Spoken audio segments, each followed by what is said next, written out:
लड़कियां law career बहुत choose कर रही हैं। अगर आपको लग रहा है कि आप फॉर फन पर्पस आ रहे हो, ब्लैक कोट पहन लिया, सब वकील साहब कर रहे हैं, मैं सच बताऊं तो ये बहुत आसान नहीं है। सीधा जाके सुप्रीम कोर्ट में प्रैक्टिस कर रहे हो या फिर आप इंटर्नशिप कर रहे हो, उससे बेटर है कि आप डिस्ट्रिक्ट कोर्ट से स्टार्ट करो। Trial court is all about procedures. मुझे एक चीज जो डिस्ट्रिक्ट कोर्ट में लगी, जो कि infrastructure, definitely I can say that वहाँ पे इतना मेल डोमिनेटेड प्लेस है। इनिशियल डेज में बहुत मुश्किल होता है। मुझे गवर्नमेंट काउंसिल आके बोल रहे हैं कि आपको वहां नहीं खड़ा होना है, आपको पीछे खड़ा होना है। तो वुमेन के लिए किस तरह के चैलेंजेस हैं? It's not a sprint, it's a marathon. अगर ये सोचो कि एकदम से आप कुछ बहुत फेमस से बन जाओगे तो वो बहुत मुश्किल है। आपकी पहली अर्निंग लिटिगेशन में कितनी थी? बहुत सारे चेंबर्स है जहाँ पे आपको अर्निंग नहीं होती, आपको पेट्रोल भर के खर्चा निकल जाए, बड़ी बात होती। How the AI is helping in litigation? मैं ये नहीं बोलूंगी कि पूरा डिपेंड हो जाओ, बिल्कुल भी नहीं, क्योंकि बहुत सारी गलतियां निकलती हैं। जैग एक ये कैसा एग्जाम है? जुडिशरी से कैसे डिफरेंट है इसकी preparation? Zag entries specifically army निकालती है, नेवी निकालती है। आर्मी में अगर देखें तो मैक्सिमम विमेन के लिए 3 वैकेंसीज हैं, मेन के लिए मैक्सिमम 7 चली जाती हैं। नेटवर्किंग कैसे इंक्रीज करें? बीइंग ए विमेन, आप अगर मेहनत बहुत कर रहे हो और आप इस पे वर्क नहीं कर रहे हो कि आपकी नेटवर्किंग कैसे इंक्रीज होगी, तो आपको क्लाइंट्स नहीं मिल पाएंगे। Welcome to this show, ma'am. Unfiltered Loktantra. So we have Dipti Mishra, ma'am, who is practicing advocate in Allahabad High Court and also the other tribunals as well. So, ma'am, हम चाहेंगे कि आप अपना introduction खुद दीजिए। Thank you so much अक्षी इतने तारुफ के लिए, and I am looking forward for a meaningful conversation today. तो दीप्ति मैम, लाइक आपकी स्कूलिंग, आपका लॉ चूज करने का रीज़न क्या था? आपका बैकग्राउंड कि इस चीज़ के बारे में आप थोड़ा मुझे बताइए कि कैसे आपने सोचा कि आपको लॉ ही करना है, not other options as well. I would like to start from my schooling. Schooling मेरी पूरी हुई है चंडीगढ़ से, केंद्रीय विद्यालय, आई एम ए KVN, तो केंद्रीय विद्यालय 3 BRD एयरफोर्स स्टेशन से। चूँकि मेरे फादर एयरफोर्स में थे, तो हमारे पास सैम्पल ऑफ अपॉर्चुनिटीज़ थी हमेशा डिफरेंट सिटीज़, स्टेट्स को एक्सप्लोर करने के लिए और उनके डाइवर्सिफाइड कल्चर को एक्सपीरियंस करने के लिए। डिफरेंट स्टेट्स के अपने रूल्स एंड रेगुलेशंस हैं, उनको भी काफ़ी समझा। लाइक असम रहे कुछ साल चंडीगढ़ रहे, कुछ साल जोधपुर भी रहे। तो जो मेरी जर्नी थी वो बेसिकली चंडीगढ़ से स्टार्ट हुई, क्योंकि मेरी पूरी स्कूलिंग चंडीगढ़ में हुई, KV में। और धीरे धीरे कुछ चीज़ें थी जो इनकलकेट होती गई रिगार्डिंग रूल्स रेगुलेशन से, इक्वालिटी, इक्वल अपॉर्चुनिटी हमेशा देखना, ये सब चीज़ों को स्टार्टिंग से। तो अल्टीमेटली यही रहा और फाइनली ग्रेजुएशन में लॉ लिया है और उसी को परस्यू किया further. Okay, so law choose करने का रीज़न मतलब आपने कब डिसाइड किया लाइक कि नहीं मुझे लाइक लॉ ही करना है? कब रियलाइजेशन हुआ? जैसे मेरे केस में मुझे काफ़ी लेट रियलाइज़ हुआ कि मुझे लॉ करना है, क्योंकि मैं साइंस बैकग्राउंड से थी। तो साइंस बैकग्राउंड से होने का मतलब यही होता है कि आप या तो नीट कर रहे हो या तो आप IIT कर रहे हो। बिल्कुल। बट ऑल डिफरेंट जाके एकदम से ही बिल्कुल लॉ चूज कर लेना, ये थोड़ा सा घर वालों को भी नहीं डाइजेस्ट होता है। मेरे केस में तो नहीं हुआ था डाइजेस्ट। तो कैसे आप रियलाइज, मतलब कब वो टाइम था जब आप रियलाइज किए कि नहीं लॉ ही करना है? टू बी ऑनेस्ट, ये मुझे बहुत पहले ही हो गया था। लाइक जैसे ही हम 5th से 6th क्लास में आए थे, KV में NCERT बुक्स चलती हैं और SST एक सब्जेक्ट था जिसमें सिविक्स एक बुक आती थी। मैम ने पढ़ना स्टार्ट किया और मुझे एकदम से क्लिक किया कि उसमें इक्वालिटी और इक्वल अपॉर्चुनिटी, इन सब की बातें हो रही हैं। सोसाइटी की बात होती थी बेसिकली कि सोशल नॉर्म्स में जहां आप रह रहे हो उसके बारे में आपको कितनी जानकारी है। तो वो चीज़ें मुझे क्लिक की। तो खैर मैं बुक्स तो पढ़ती थी, हमेशा से बुक पढ़ना पसंद था, लाइब्रेरी हमेशा जाते थे। तो चूंकि मेरे फादर बहुत पहले से मुंशी प्रेमचंद की स्टोरीज हमें सुनाते थे बचपन से ही, तो वो जो टाइम था मैंने 6 से 8 तक ऑलमोस्ट उनके मानसरोवर के सारे वॉल्यूम पढ़ के ख़त्म कर दिए थे। और मुझे उस समय रियलाइज हुआ था कि सोसाइटी में डिफरेंस कितना ज़्यादा है रूरल और अर्बन एरियाज में। लोगों को कितना अपॉर्चुनिटी वहाँ मिल नहीं पाती है। तो मुझे हमेशा से था कि डायरेक्ट आप कैसे इम्पैक्ट डाल सकते हो सोसाइटी में, लोगों में, इंडिविजुअल लोगों में। तो बस वहाँ से जर्नी स्टार्ट हुई मेरी और मन हुआ कि नहीं कुछ भी करना है, लॉ लेना है, ऐसा था। अब 11th में आए, +1 में ये था कि ह्यूमैनिटीज़ लेना है। मुझे था कि ऐसा कौन सा सब्जेक्ट होगा जो मेरे को फर्दर मेरे आगे फ्यूचर में लेके जाएगा। ह्यूमैनिटीज़ लेने की बात कही तो ऑब्वियसली घर वाले कि नहीं साइंस ले लो। साइंस एक ऐसी स्ट्रीम है कि आप साइंस से आर्ट्स में जा सकते हो, पर आर्ट्स से साइंस में नहीं आ सकते हो। Somehow I was convinced। उस समय माहौल ऐसा बन जाता है। तो ले लिया हमने, साइंस ले लिया, बट आगे ये था कि यार अब तो फ्यूचर में कुछ ऐसा लेना है ग्रेजुएशन जब कर रहे हैं कि वो हमारे करियर में हेल्प करे। अब फिर ये था कि नहीं, अब इस बार कन्विंस नहीं होंगे और कुछ ऐसा ही पढ़ना है जिसमें अपनी रुचि रहे।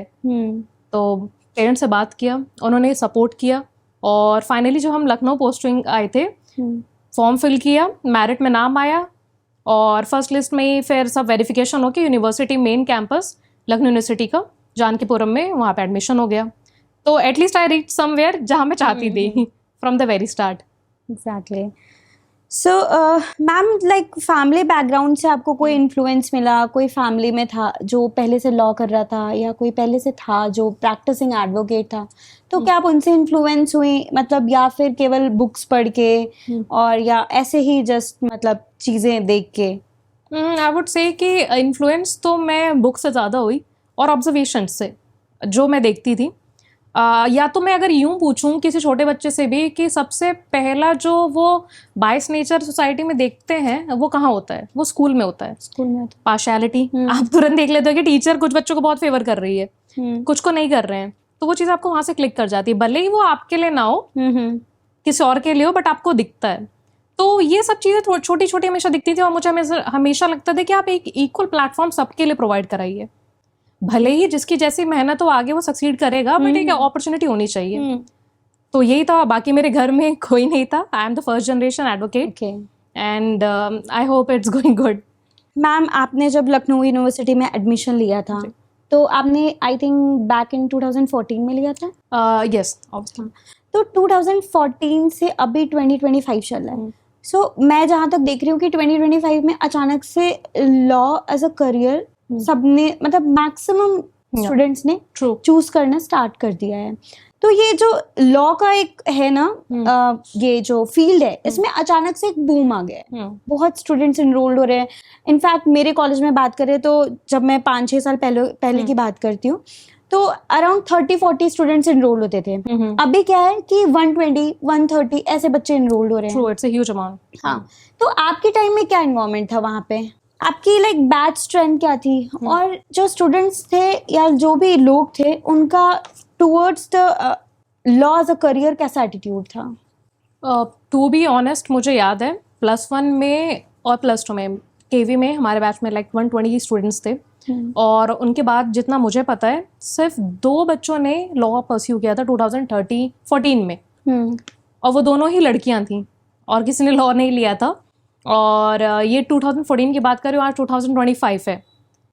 मैंने अभी रिसेंटली एक जूनियर से जब बात की थी, उसने सिम्बायोसिस का एग्ज़ाम दिया था और उसने मुझे बताया कि मैम उसके क्लास में मोर देन 50 बच्चे अभी इनरोल्ड होने वाले हैं और they wanted to pursue law as a field, as a career. तो वी कैन से कि there is a huge amount of difference, like अब मोर देन 50% हो रहा है, पहले 0.1% भी नहीं था, लेस देन दैट। तो ये जो 10-12 साल में अंतर आया है, मुझे लगता है कि इसका गवर्नमेंट जो एक्सपोजर दे रही है, एनएलयूज इतने क्रिएट हो गए हैं एंड मोस्टली गर्ल्स हैं जिन्हें पता है कि हाँ, मतलब ये एक ऐसा फील्ड है कि आपको रिस्पेक्ट बहुत मिलेगा, यू कैन वर्क इंडिपेंडेंटली, आप अपने हिसाब से काम कर सकते हो। तो ये सब कुछ रीजन है जिसकी वजह से अब बहुत ज्यादा स्ट्रेंथ में बच्चे आ रहे हैं। It's good. अच्छा, ये भी है कि मैं ऐसा ऑब्जर्व कर रही हूँ कि लड़कियां लॉ करियर बहुत चूज कर रही हैं। लड़के जितने ज्यादा इनरोल्ड हैं उससे ज्यादा लड़कियां हैं, जबकि मेल डोमिनेटेड लोग कहते हैं बिल्कुल करियर है। बिल्कुल, it's a boys club, we say boys club. So इसका क्या रीजन है कि लड़कियां इतना इसको मतलब इनरोल कर रही हैं? LLB में BLLB हो, 5 ईयर लॉ, 3 ईयर लॉ, तो क्या रीजन हो सकता है कि लड़कियां इतना अचानक से इस कोर्स की तरफ इंक्लाइंड हो रही हैं? जब पहले की बात अलग थी। पहले अगर हम देखें तो हमारे हाई कोर्ट्स में अभी लोग कहते हैं कि विमेन स्ट्रेंथ नहीं है, बिल्कुल इट्स ट्रू, बट ये कब की बात है? ये तब की बात है जब इन्होंने लॉ किया होगा 90s में। अब आगे आके हाई कोर्ट जजेस बन रहे हैं या फिर सुप्रीम कोर्ट जजेस बन रहे हैं, बट अगर हम आज देखें तो इतने बच्चे जो इनरोल्ड हो रहे हैं, इतनी लड़कियां स्पेसिफिकली इनरोल्ड हो रही हैं, वो इसलिए हो रही हैं क्योंकि उनको लग रहा है कि इसमें फ्यूचर बहुत अच्छा और इसमें अपॉर्चुनिटी बहुत है। आप कॉर्पोरेट लॉयर्स देख सकते हैं, अच्छा प्लेटफॉर्म है एग्जैक्टली गर्ल्स के लिए। तुरंत आप निकलें और अगर आपने अच्छे इंटर्नशिप्स की हैं तो there are numerous numbers of law firms, companies जहाँ पे आप जा सकते हैं। और लिटिगेशन में भी ऑब्वियसली लिटिगेशन इज एवरग्रीन है और आप वहाँ पे तो अपॉर्चुनिटी है ही। तो एक जो फाइनेंशियली इंडिपेंडेंट होने की बात है और पावर है यहाँ पे, आपको रिस्पेक्ट है, इमेंस रिस्पेक्ट है आपके लिए, तो इट्स अ गुड, मुझे लगता है कि विमेन्स के लिए बहुत बेहतर है और इसीलिए वो ज़्यादा इनरोल भी हो रही हैं। So now we are coming to your journey. So आपने एज अ लीगल रिसर्चर भी जस्टिस जसप्रीत सर के अंडर करी है इन हाई कोर्ट, और आप साथ में जैक की भी प्रिपरेशन कर रहे थे एंड आप अपीयर भी हुए हो जैक के एग्जाम में। तो मैं आपसे ये जानना चाहूंगी कि जैक एक ये कैसा एग्जाम है, किस टाइप का है, लाइक जुडिशरी से कैसे डिफरेंट है इसकी प्रिपरेशन, और कैसे एग्जाम कौन सी बॉडीज को कंडक्ट कराती है, इसके बारे में आप थोड़ा बताइए मुझे। जब लॉ एज अ ग्रेजुएशन लिया था तो हमेशा से ये तो दिमाग में था कि लॉ ही परस्यू करना है, कोई और फील्ड में जाना नहीं है, मतलब वेदर इट बी लाइक कितने भी चैलेंजेस हैं, लॉ ही परस्यू करना है। अब वो तो ये स्पेसिफिकली था कि गवर्नमेंट साइड में करना है, और जो कि मेरा डिफेंस बैकग्राउंड था तो मैं हमेशा चेक करती रही कि डिफेंस में ऐसा कौन सी अपॉर्चुनिटी है जहाँ पे law as an criteria use हो रहा है। तो रिसर्च करके इस फर्स्ट सेकेंड ईयर तक पता चल गया कि जैग एंट्रीज निकलती हैं। जैग एंट्रीज स्पेसिफिकली आर्मी निकालती है, नेवी निकालती है। एफकैट में एयरफोर्स में एक्चुअली क्या है कि एफकैट के थ्रू ही एंट्री होती है। अगर आप सोच रहे हैं कि एयरफोर्स में आपको लीगल बॉडी में जाना है तो आपको एफकैट देना होगा, आप वहाँ से कमीशन होंगे, देन वो देखेंगे कि आप ग्रेजुएशन में आपका लॉ एज अ सब्जेक्ट था तो वो आपको इन कमीशन करेंगे डिपार्टमेंट में लीगल सेल के। बट यहाँ पे आर्मी और नेवी अलग वर्क करते हैं, ये लोग स्पेसिफिकली एक एंट्री निकालते हैं। एंट्री एज एन आर्मी में अगर देखें तो मैक्सिमम विमेन के लिए 3 वैकेंसीज है, मेन के लिए मैक्सिमम 7 चली जाती हैं। नेवी में और भी कम रेशियो है, नेवी में it's like 1:1 ratio, 1 and somehow लड़कों के लिए कभी 2 भी हो जाती है।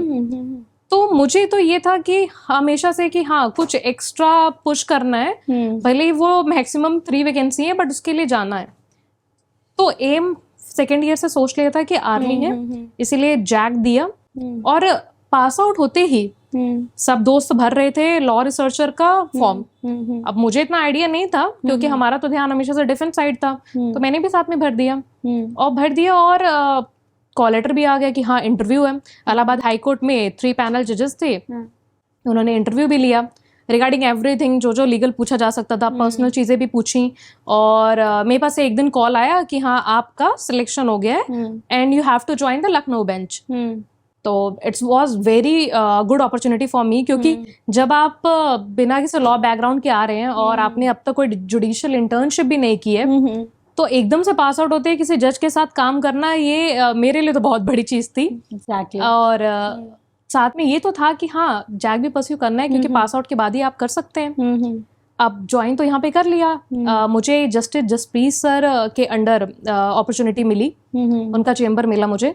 और साथ में ही अगर मैं दोनों को साथ में ही बात करूं तो मेरा जो पहला जैक था वो 2019 दिसंबर में था, 19 SSB बोर्ड प्रयागराज। जैक जो एंट्री है वो आर्मी ही कंडक्ट कराती है। तो अगर हम देखें तो यूट्यूब पे आजकल बहुत कंटेंट मिलते हैं, बहुत सारे स्पीकर्स हैं जो आपको बताते हैं, इवन कोचिंग सेंटर्स इतने ओपन हो गए हैं जो जैक के बारे में आपको बताते हैं, SSB के बारे में बेसिकली बताते हैं कि SSB कैसे कंडक्ट होता है और उसमें क्या क्या होता है।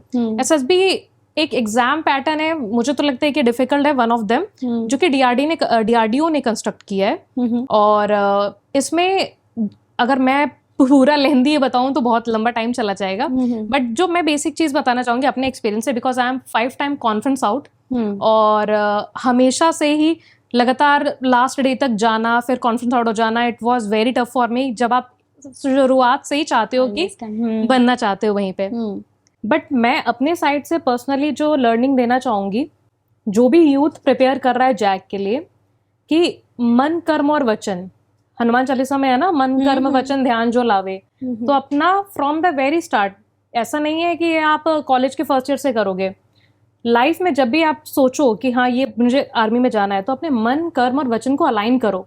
मन एज एन साइकोलॉजी, कर्म यानी आपका JTO, वचन यानी आपका पर्सनल इंटरव्यू। यहाँ पे आपकी चीजें जब कोरिलेट कर जाएंगी ना तो आप रिकमेंड हो जाओगे, और ये बात पक्का नोटिस में रखना। तो SSB is all about this. आप जैसा मैम लॉ ट्रेनी भी रहे हो जस्टिस जसप्रीत सर के अंडर 2 साल, I think 2 years, it's more than 1 year। More than 1 year।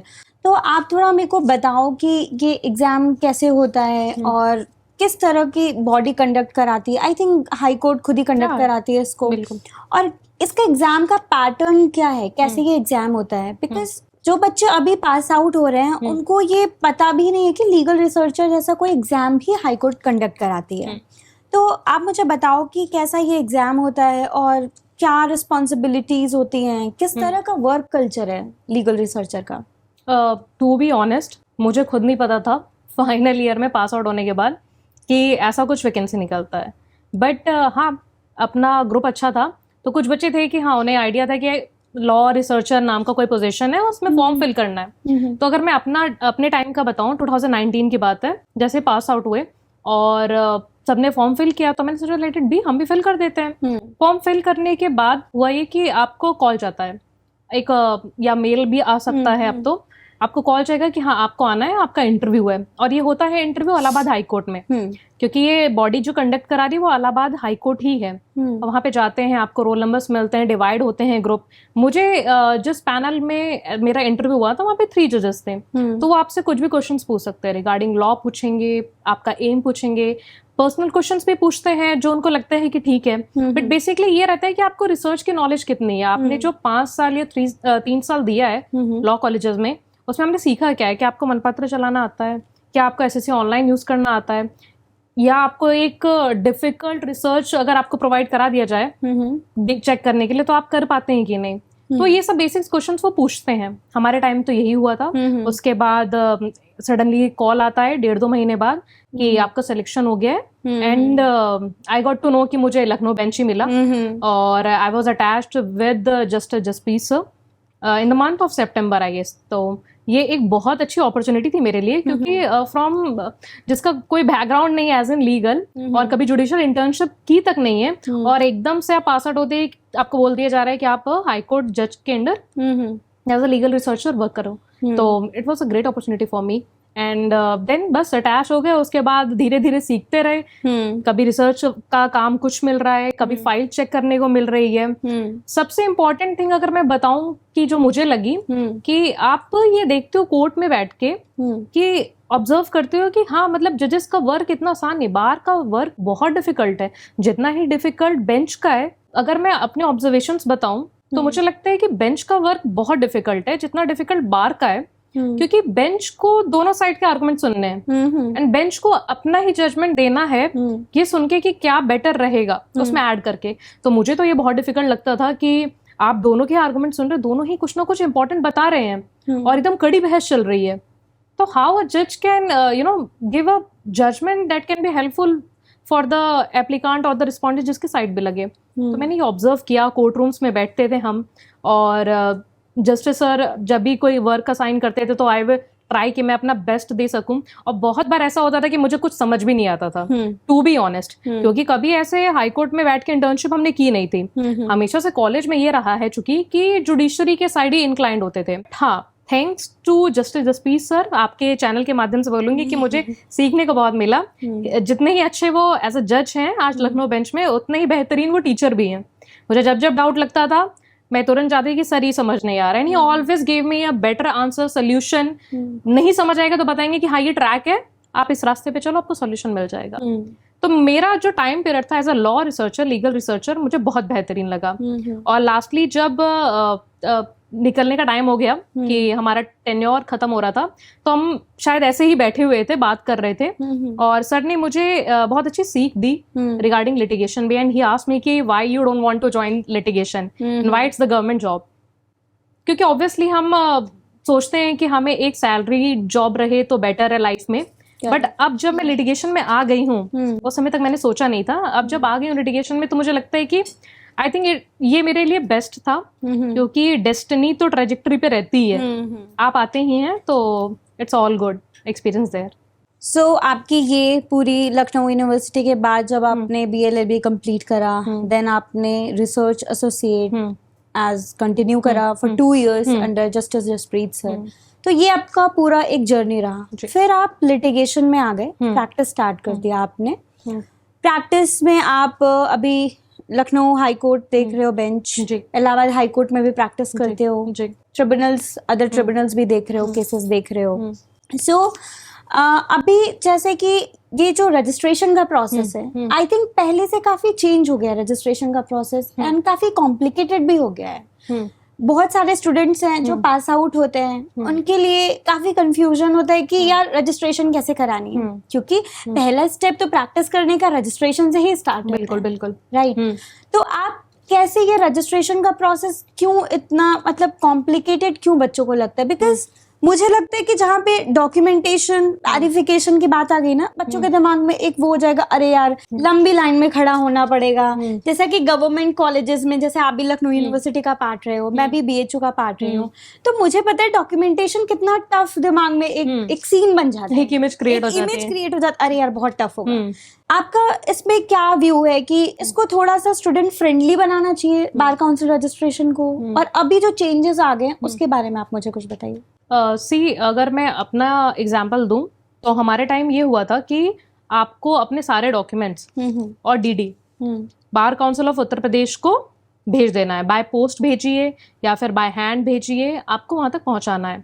आपको फॉर्म कहाँ से मिलेगा? आपको फॉर्म मिल जाएगा हाई कोर्ट से भी मिल जाएगा, डिस्ट्रिक्ट कोर्ट से भी मिल जाएगा, और ऐसे बार काउंसिल ऑफ उत्तर प्रदेश के मेंबर्स भी हैं जो इस चीज को प्रोवाइड कराते हैं और आपको हेल्प करते हैं बेसिकली। तो हमने भी दे दिया था फॉर्म, और फॉर्म दे दिया था, उसके साथ DD लग गई थी। DD almost I guess 15,000 around उस टाइम थी। बट अब का अगर सिनेरियो देखें तो चीजें बहुत चेंज हो गई हैं। अब recently case of Gaurav Singh versus union of India आया है, उसमें ये हो गया है कि बार काउंसिल इतना जो ह्यूज अमाउंट ले रही है रजिस्ट्रेशन में वो नहीं लेंगी। तो अब बार काउंसिल ऑफ उत्तर प्रदेश ले रही है around 750 I guess. 650 bar council of Uttar Pradesh को जाता है और 150 बार काउंसिल ऑफ इंडिया को जाता है। यहाँ रजिस्ट्रेशन का अमाउंट तो कम हो गया, जहां हमने दिया था अराउंड 15,000 वो हो गया 750। बट प्रॉब्लम अब ये आ रही है स्टूडेंट्स को कि जब आपको अपना COP लेना है तो वही आपको आई गेस 14,500 के आसपास आपको पे करना होगा। तो ये लोग गेम क्या कर रहे हैं कि आप पहले जो पैसा लेते थे वो वहां तो नहीं ले रहे हैं, अब ये ले रहे हैं कहाँ? COP प्रोवाइड कराते टाइम। जब आप AIB का एग्जाम दे देंगे रजिस्ट्रेशन के बाद, आपको जब COP लेना होगा तो वहां पे आपको एक ह्यूज अमाउंट देना पड़ेगा। तो मुझे लगता है कि ये ऑब्वियसली कुछ फॉलो अप नहीं हुआ है और पैसे तो स्टूडेंट्स के जा ही रहे हैं। और सेकंड थिंग जो आपने बोला डॉक्यूमेंटेशन के रिगार्डिंग, अब वो अभी भी बहुत ज्यादा हसल का एक काम है। वो इसलिए है क्योंकि मुझे लगता है कि चैनल प्रॉपर नहीं है।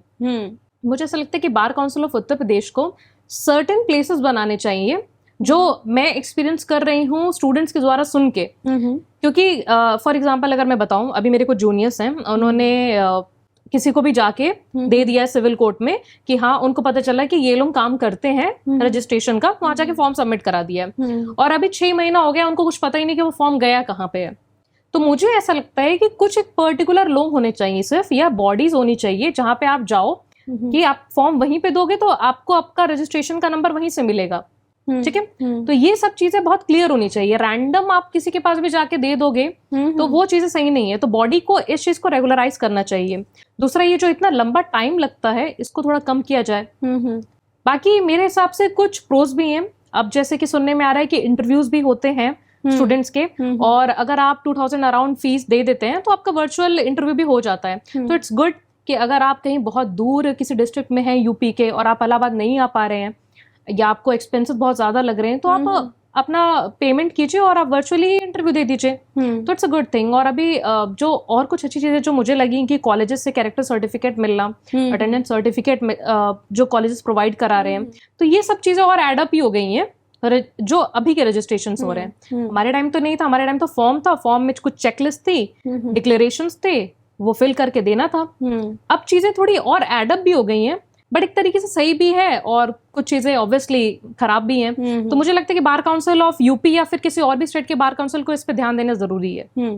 सो आपने ये यूपी का बताया, ये रजिस्ट्रेशन प्रोसेस है। आप मेरे को थोड़ा अदर स्टेट का भी बता सकते हो कि कोई अदर स्टेट हो, वहाँ क्या रजिस्ट्रेशन प्रोसेस होते हैं? एक क्वेरी थी कि अगर कोई बच्चा यूपी बार काउंसिल में रजिस्टर है, उसने अगर सुप्रीम कोर्ट में प्रैक्टिस करनी है, दिल्ली हाई कोर्ट में प्रैक्टिस करनी है, तो उसका क्या प्रोसेस है और क्या उसके लिए अलग रजिस्ट्रेशन कराना पड़ेगा?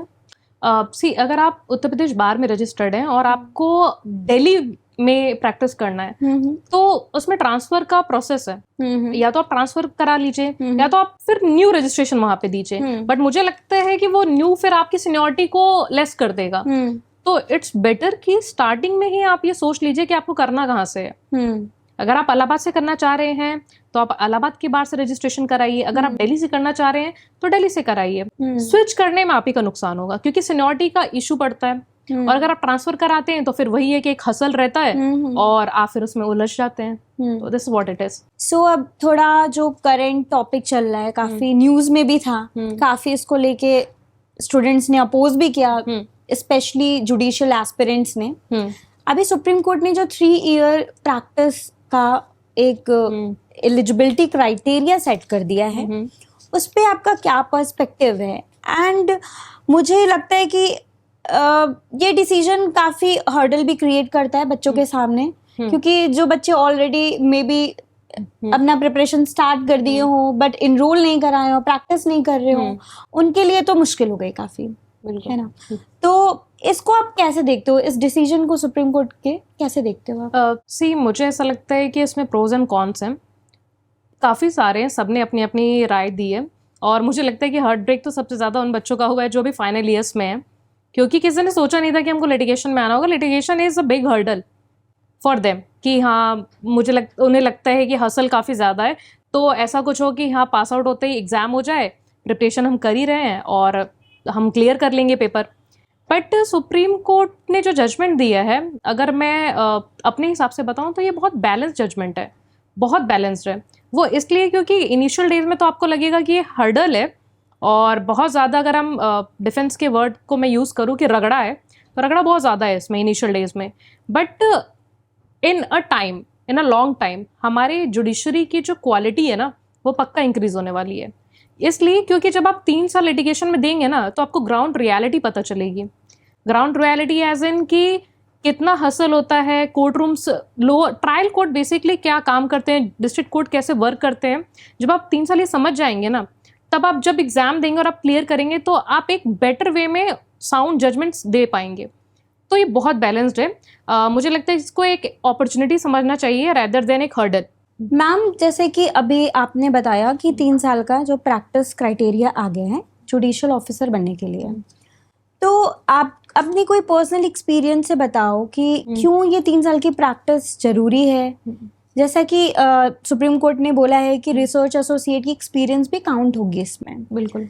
तो आपको क्यों लगता है कि 3 साल की प्रैक्टिस जरूरी है? आपका कोई ऐसा पर्सनल एक्सपीरियंस जब आपको लगा हो किसी ऐसा जुडिशियल ऑफिसर को आपने ऐसा कभी ऐसा फेस किया हो, क्योंकि आप हमेशा ही प्रैक्टिस कर रहे हो in trial courts, other tribunals, right?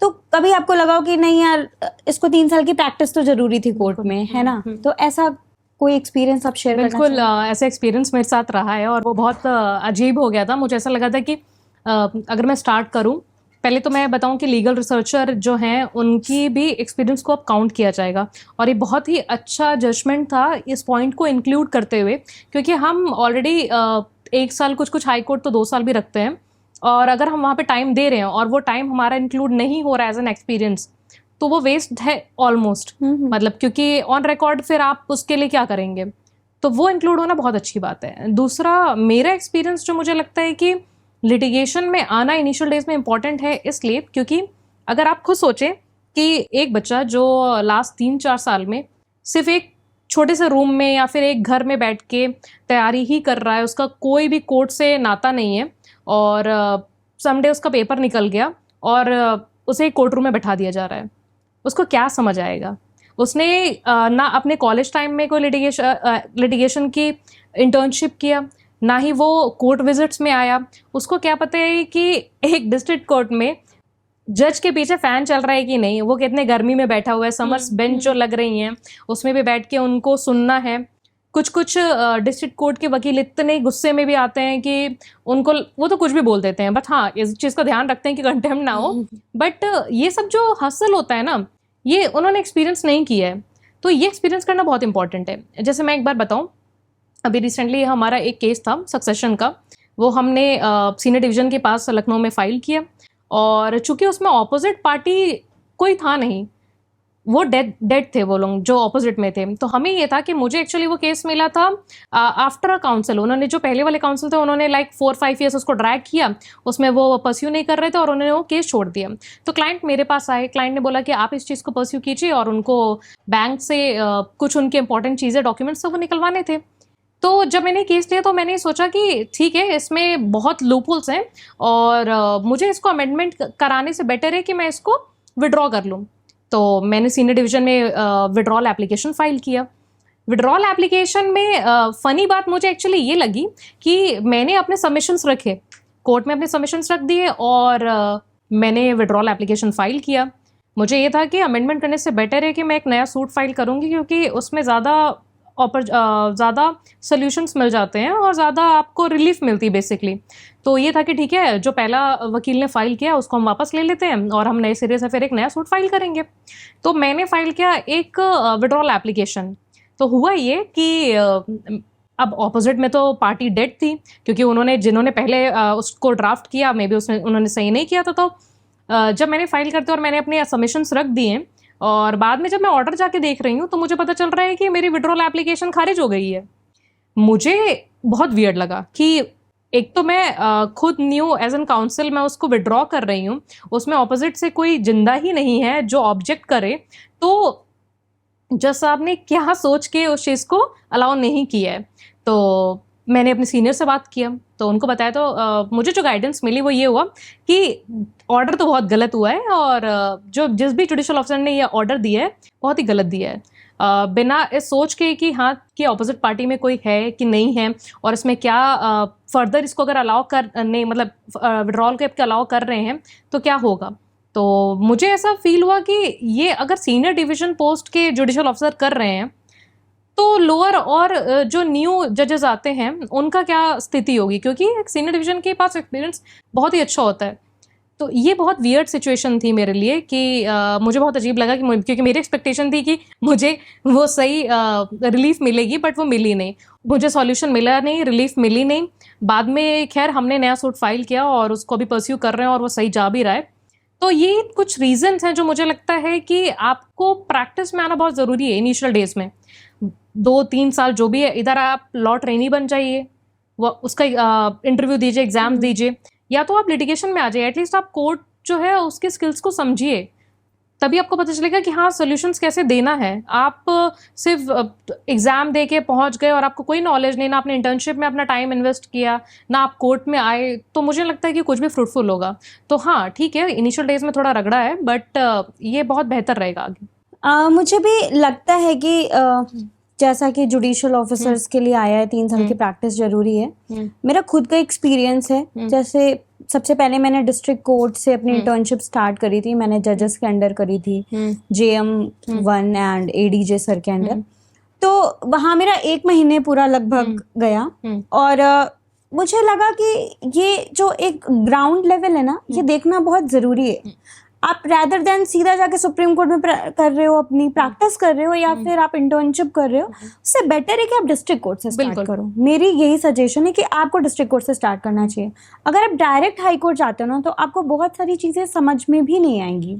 मैं जब पहली बार डिस्ट्रिक्ट कोर्ट में गई, जब जज के अंडर इंटर्नशिप करी मैं, तो मुझे नहीं पता था कि चार्जेस कैसे फ्रेम होते हैं, कैसा फॉर्मेट होता है, बेल का कैसा फॉर्मेट होता है। अरे बहुत procedure, trial code is all about procedures. हाँ प्रोसीजर, और सबसे ज्यादा प्रोसीजर भी वही है, बट सबसे ज्यादा सीखने को भी वहीं पे है। एग्जैक्टली, डिस्ट्रिक्ट कोर्ट में चार्जेस कैसे फ्रेम होते हैं वो आपको पता चलेगा। क्योंकि मैंने जिन जजेस के अंडर करा वो काफी फ्रेंडली थे, बहुत ही अच्छे, मतलब अच्छे एज इन की बहुत ही कुछ सीखने को मिला। इवन जिन जज के अंडर सबसे पहला मेरा वीक गया था सर के साथ, मैं उनका नाम नहीं लूंगी, बट बहुत कुछ सर ने सिखाया। इवन मुझे CRPC कॉलेज में थोड़ा कम टाइम था, थोड़े सेमेस्टर काफी छोटा था, तो CRPC उतने अच्छे से पढ़ा नहीं था, उस टाइम CRPC था, ठीक है। तो सर ने मतलब एक तरीके से मुझे पूरी CRPC की, ऐसा बोलते हैं ना, CRPC ही पढ़ा दी मुझे। बेहतरीन। हाँ, तो मुझे वहां से बहुत कुछ सीखने को मिला, फॉर्मेट देखने को डिफरेंट मिले, कैसे बेल होती है, वो सारी चीजें।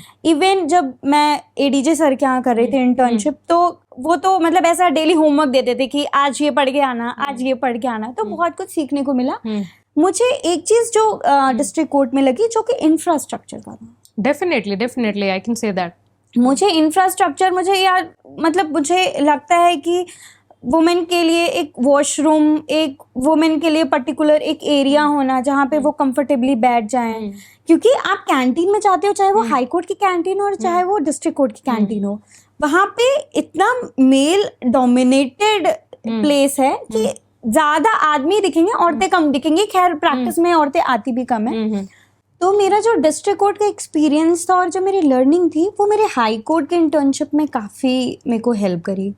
यहाँ के इंटर्नशिप, जब मैंने यहाँ भी जुडिशियल इंटर्नशिप भी करी हाई कोर्ट में भी, वो 1 महीने की लर्निंग, 1 महीने से ज़्यादा थी, आई थिंक 2 महीने मैंने इंटर्नशिप करी यहाँ पे हाई कोर्ट में। और वो काफ़ी, चूंकि मैंने समर में करी थी तो समर में केसेस भी कम आते हैं, मोस्टली जजेस छुट्टी पे होते हैं। You must be aware with vacation bench. Vacation bench के बारे में अवेयर होना बहुत जरूरी है मुझे लगता है। तो काफी कुछ सीखने को फिर भी मिला, क्योंकि चूंकि कंटेम्प्ट केसेस ज्यादा आते थे, बट फिर भी 1-2 हाई कोर्ट में मुझे ब्रीफ बनाने को मिला, फाइल्स चेक करने को मिला। इवन जो रिसर्च एसोसिएट करते सेम काम हमें असाइंड होते थे। सो हाई कोर्ट का जो इंटर्नशिप मेरा एक्सपीरियंस था वो काफी अच्छा था और काफी लर्निंग मिली, काफी कॉन्फिडेंस आया। तो मुझे लगता है कि हर लॉ स्टूडेंट को जो इंटर्नशिप से कतरा रहा है, बिल्कुल कतराना नहीं चाहिए। इंटर्नशिप इज मस्ट, करनी ही चाहिए। आप डिस्ट्रिक्ट कोर्ट से स्टार्ट करो, ये फर्क नहीं पड़ता है आप जज के अंडर कर रहे हो इंटर्नशिप, आप एडवोकेट के अंडर कर रहे हो।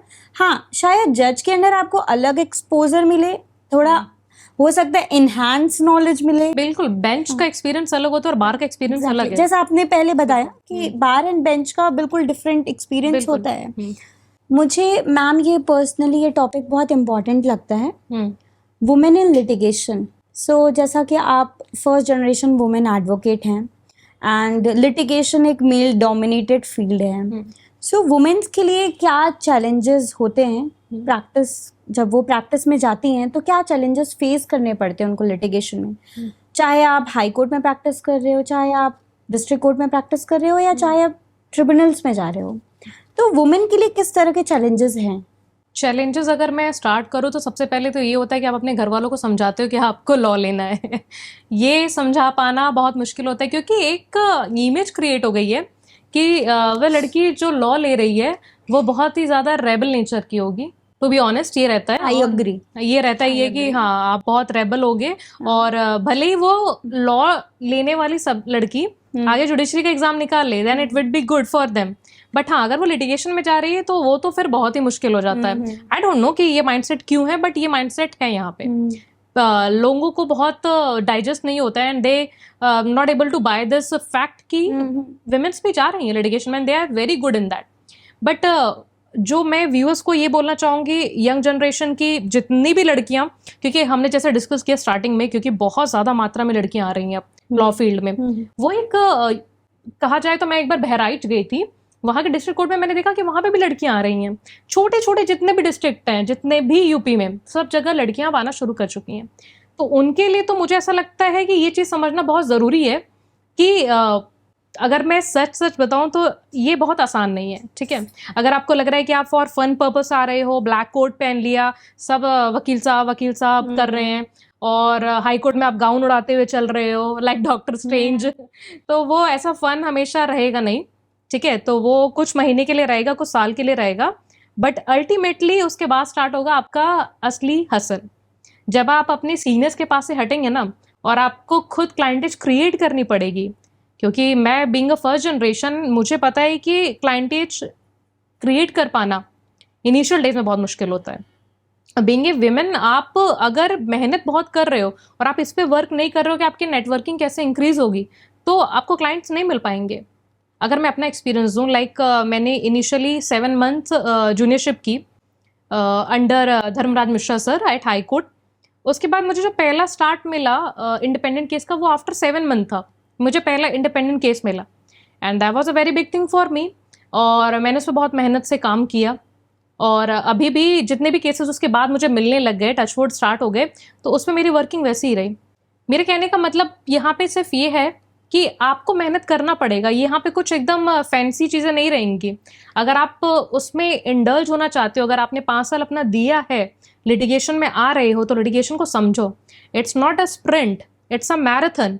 तो मैराथन को मैराथन की तरह लो। अगर ये सोचो कि एकदम से आप कुछ बहुत फेमस से बन जाओगे तो वो बहुत मुश्किल है, ठीक है। तो आपको उसमें हासिल करना पड़ेगा। और इस चीज़ को मुझे लगता है कि लड़कियां बहुत समझ चुकी हैं और कुछ बहुत मेहनत कर भी रही हैं। मुझे ऐसा लगता है कि आगे भी और मेहनत करते रहनी चाहिए, क्योंकि कॉन्टिन्यूटी बनाए रखना is the only thing that matters here. एक डिसिप्लिन क्रिएट कर पाना और चैलेंजेस को एक्सेप्ट करना, क्योंकि कोर्ट रूम्स में वो चीज़ें आसान नहीं होती हैं। मैं अगर अपना एक्सपीरियंस शेयर करूं, इनिशियली क्या होता था कि मुझे तो पहले, चूंकि मैं उसी हाई कोर्ट में ही, उसी बेंच में ही, बेंच के साइड से वर्किंग देख चुकी थी, बट मैंने बार के साइड से वर्किंग नहीं देखा था। और जब मैं बार साइड आई, बीइंग एन एडवोकेट आई, तो मुझे ऐसा लगा कि कुछ जो मैंने कभी भी being from a defence background ये एक्सपीरियंस नहीं किया कि कोई किसी भी तरीके की पार्शियलिटी हो रही हो या अनइक्वालिटी शो हो रहा हो, बट मुझे कुछ तो हाई कोर्ट में दिखा। तो ये कहना मेरा गलत नहीं होगा कि इट्स अ मेंस क्लब, और वहाँ पे आपको अपनी इमेज क्रिएट कर पाना मुश्किल है। इवन आप इनिशियली क्या हुआ था मेरे साथ, अगर मैं बताऊं तो मेरे सीनियर बहुत सपोर्टिव, मेरा चेंबर बहुत सपोर्टिव था हमेशा से।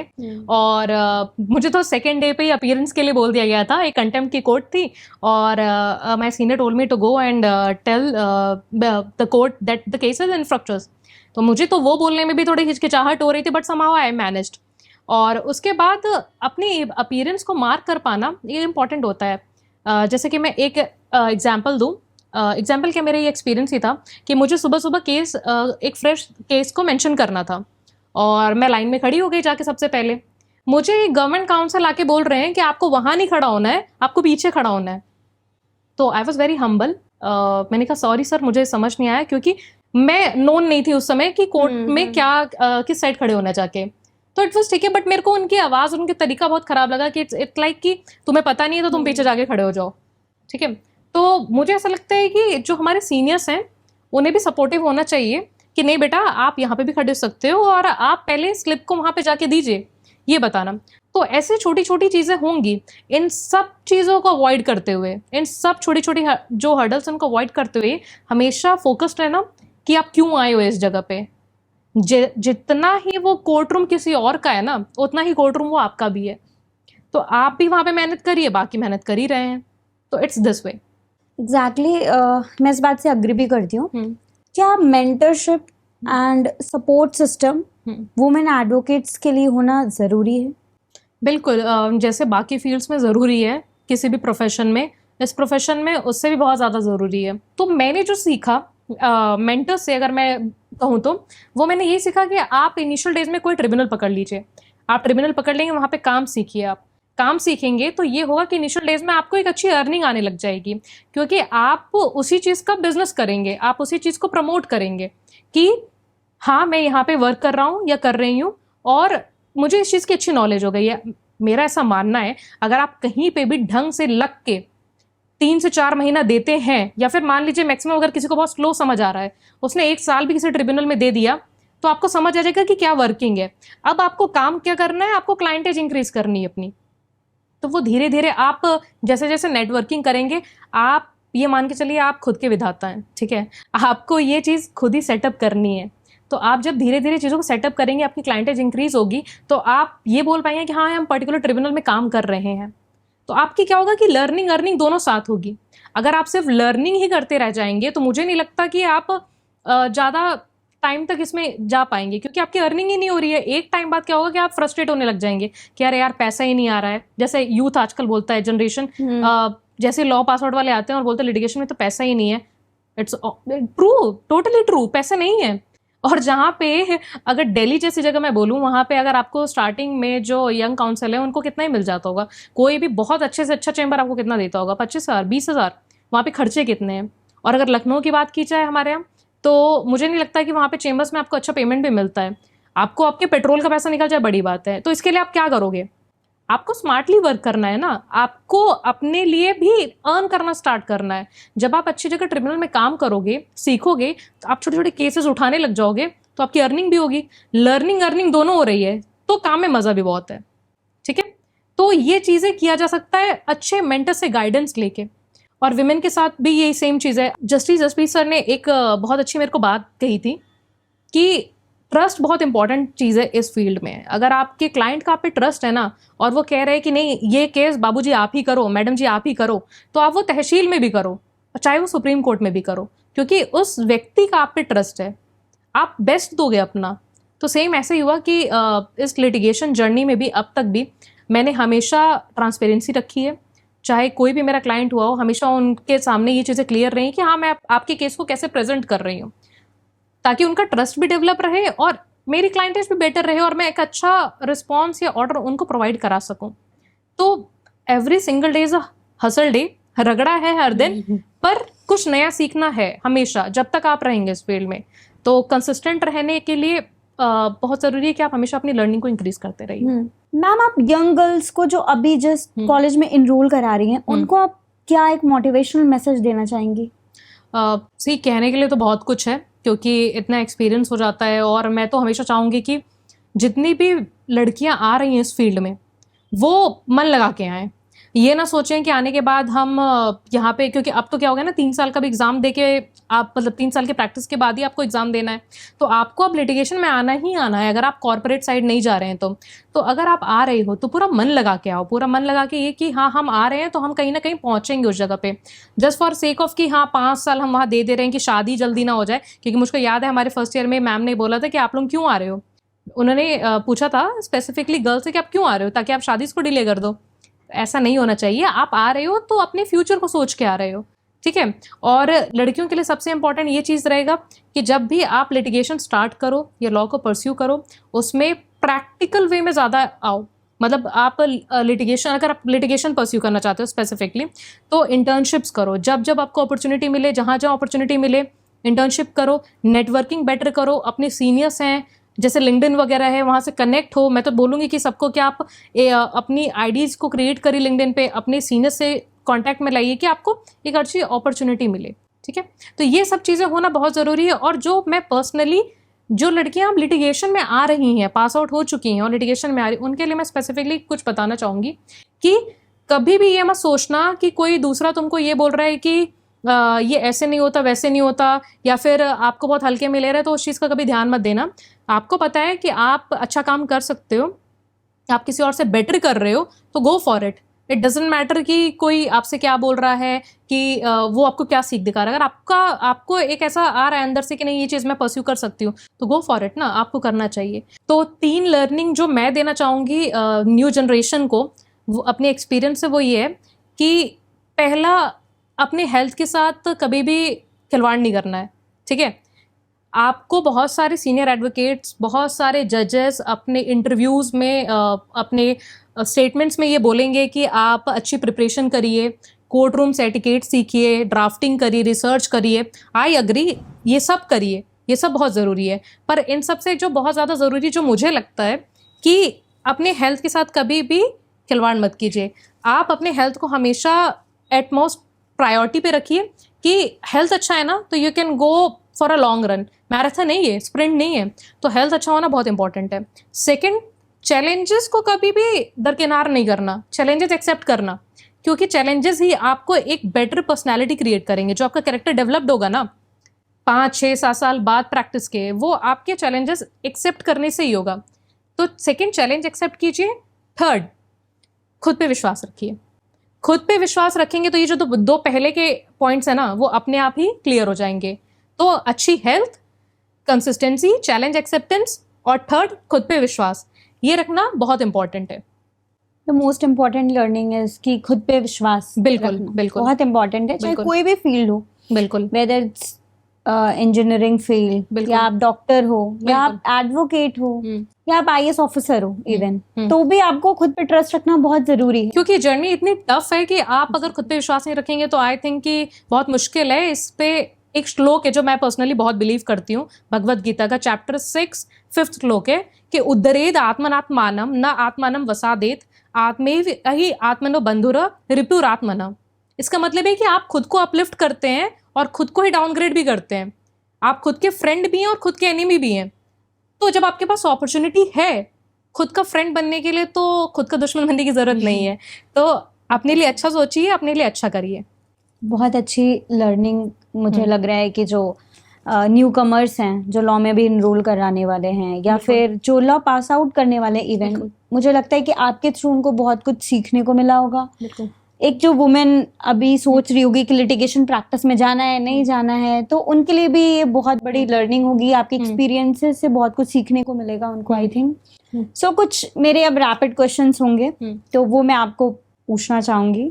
मेरा फर्स्ट रैपिड फायर क्वेश्चन आपसे है कि how can we start earning in litigation, and आपकी पहली अर्निंग लिटिगेशन में कितनी थी? सी अर्निंग तो बहुत मुश्किल है, जैसा मैंने बताया कि आपको पहले तो टाइम देना पड़ेगा, और अगर आपको अच्छे सीनियर मिल जाते हैं तो सब आपको पे भी करेंगे वो, क्योंकि बहुत सारे चेंबर्स है जहाँ पे आपको अर्निंग नहीं होती। आपको पेट्रोल भर का ही खर्चा निकल जाए बड़ी बात होती है। सही बात है। तो हाँ, मतलब मेरी पहली अर्निंग अगर मैं याद करूँ और मैं बताऊँ तो इट वॉज ओनली 500 रुपीज़, और वो सिर्फ मुझे मेंशन करना था ये केस को, और मुझे ये अमाउंट मिला था।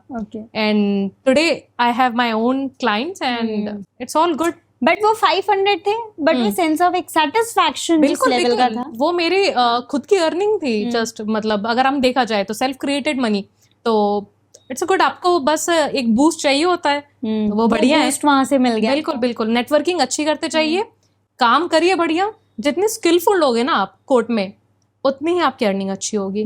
How the AI is helping in litigation?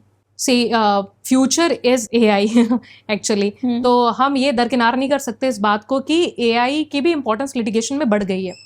सी आपके पास क्वांटिटी ऑफ मैटर्स इतने आ रहे हैं, और अगर आप सिंगल हैंडेडली उसको डील कर रहे हैं, आपके पास एक बहुत स्ट्रांग टीम नहीं है, और आपको ये बोला गया है कि हाँ आज रात को आपको 4 ड्राफ्ट कंप्लीट करने हैं, तो आप कहीं ना कहीं थोड़ा थोड़ा कमांड देंगे। मैं ये नहीं बोलूंगी कि पूरा डिपेंड हो जाओ, बिल्कुल भी नहीं, क्योंकि बहुत सारी गलतियां निकलती हैं, और अल्टीमेटली आपको एक सही ड्राफ्ट या एप्लीकेशन, प्लेन सूट जो भी आप फाइल कर रहे हो वो करना है। तो आप एक कमांड दीजिए, जर्नल कमांड दीजिए, क्योंकि कमांड देना भी एक बहुत बड़ा टास्क है। आजकल तो आईआईएम कॉलेजेस में ये कंपटीशन हो रहा है कि कौन कितना अच्छा कमांड दे रहा है, जिसका जितना अच्छा कमांड है उतनी अच्छी सॉल्यूशन है। तो आप एक अच्छा कमांड देना सीखिए, जो भी आ रहा है उसमें फिर अपने हिसाब से एडिटिंग कीजिए, क्योंकि अगर आपको नेक्स्ट डे सुबह सुबह चीज़ें फाइल करनी है और आप सिंगल हैंडेडली चीज़ें डील कर रहे हो, 5 ड्राफ्ट है आपके पास, कैसे करोगे? तो ये हेल्प लीजिए, एक मतलब स्मार्ट वे में वर्क कीजिए और सॉल्यूशन अपने आप मिलेगा। नेटवर्किंग कैसे इंक्रीज करें? गुड नेटवर्किंग कितना इम्पोर्टेंट रोल प्ले करता है लिटिगेशन में? See networking is everything I guess, क्योंकि आप जितनी अच्छी पढ़ाई कर लीजिए, जितना अच्छा आप इन्वेस्ट कर रहे हो अपने एजुकेशन में, इट्स ऑल गुड, आप कर रहे हो, बट अगर आपका नेटवर्क नहीं तो यूटिलाइज कैसे करोगे? नेटवर्क नहीं है तो आपको क्लाइंट कैसे मिलेंगे? क्योंकि मेरे नोन में इतने सारे लोग हैं कि वो बहुत अच्छा पढ़ते हैं, बहुत चीज़ें सही बताते हैं, बट उनके पास नेटवर्क नहीं है, वो नेटवर्क क्रिएट ही नहीं कर पा रहे, उनको क्लाइंट मिल ही नहीं पा रहे हैं। मेरे हिसाब से नेटवर्क्स आप कैसे क्रिएट कर सकते हो? सेमिनार्स अटेंड करिए, और जितना हो सके कॉन्फ्रेंस अटेंड करिए, अपने सीनियर से कांटेक्ट में रहिए, सबसे इंपॉर्टेंट। आपने वो 5 साल किया है कॉलेज में। जनरली बच्चे बहुत ज़्यादा इंट्रोवर्ट हो जाते हैं, अपने सीनियर से बात ही नहीं करना चाहते हैं। मेरे हिसाब से जो मुझे बूस्ट मिला था, थैंक्स टू लखनऊ यूनिवर्सिटी, मेरे सीनियर्स ने मुझे बहुत हेल्प की थी हमेशा। तो अपने सीनियर्स के कांटेक्ट में रहिए, दे विल हेल्प यू, क्योंकि वो ऑलरेडी उस जगह पे काम करके आगे बढ़ चुके हैं, that's why they will understand you, और वो आपको हेल्प करेंगे। तो this is how you can create networking. आप फैमिली फंक्शंस में जाइए जो आप अवॉइड करते हैं, ये सोच के कि लोग पूछेंगे कि आपकी सैलरी कितनी है।